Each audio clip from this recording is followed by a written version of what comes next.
Yun, no? Ito ay ibang klaseng prutas, guys. Ang tawag nila dito is kaka. Kaka fruits. Gusto ko kasi siya malambot, guys. Gusto ko siya yung malambot. Ayaw ko ng matigas. Kaya binili ko is malambot. Pumunta ko ng Wison kanina. Ito sobrang lambot na. Ayan, try natin. Ito, tingnan natin. Oh. Malambot na kasi siya. Ayan, try natin. Gusto ko talaga siya, guys, na malambot. Ayaw ko ng matigas. Kasi medyo madagta to pag ano, pag matigas pa, medyo madagta siya. Kaya gusto ko talaga malambot. Iba lang yung gusto kong matigas pag ano. Ayun, oh. Ayan, guys. Pero nasubrahan na siya ng lambot. Nasubrahan na siya ba? Wala na, matigas na kasi yung iba doon. Ayun. Ayan, guys, oh, juicy.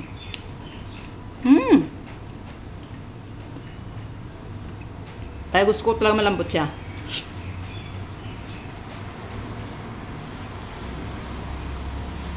Tawag nila dito yung parang kamatis na prutas.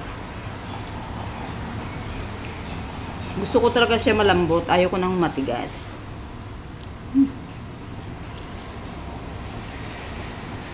Masarap. Masarap to, guys. Yan.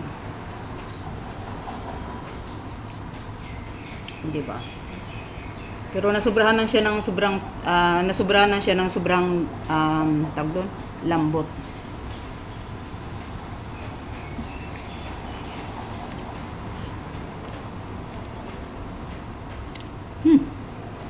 Sarap.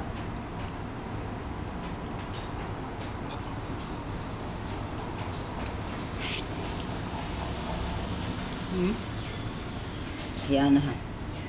Ang tawag nito, pangalan niya is kaka. Kaka. Alam mo ba yung kaka sa Arabic is dumi ng tao, ang kaka. Pero yung pangalan ng prutas na to, kaka. Kaka fruit. Ayan. Di ba? Sobrang ano siya eh. Sobrang na siya ng lambot. Pero mas gusto ko kasi malambot talaga, guys. Pag matigas kasi siya, pag may matigas pa, ano siya, yung parang may dagta.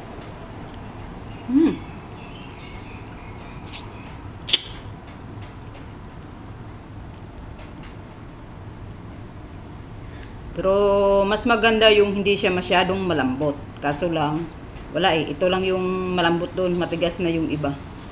'Di ba? Masarap siya. Yan, oh. Nasubrahan na siya ng lambot.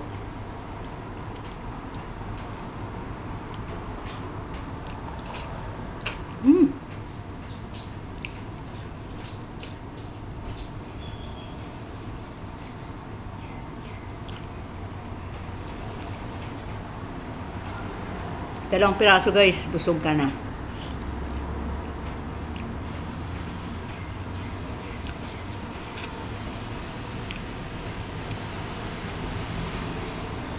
Diba?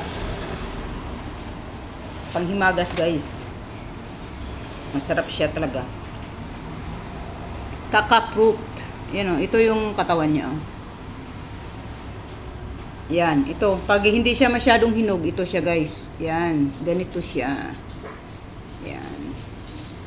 Kaka fruit. Yan, diba? Yan. Try nyo din, guys. Masarap talaga siya. Masarap pag malambot. Yung hindi siya totaling lambot as in lambot. Kumbaga, ano lang. Pero pag matigas kasi siya, parang may ano siya, pag kinain mo, parang may dagta. Ayan. Ayan, guys.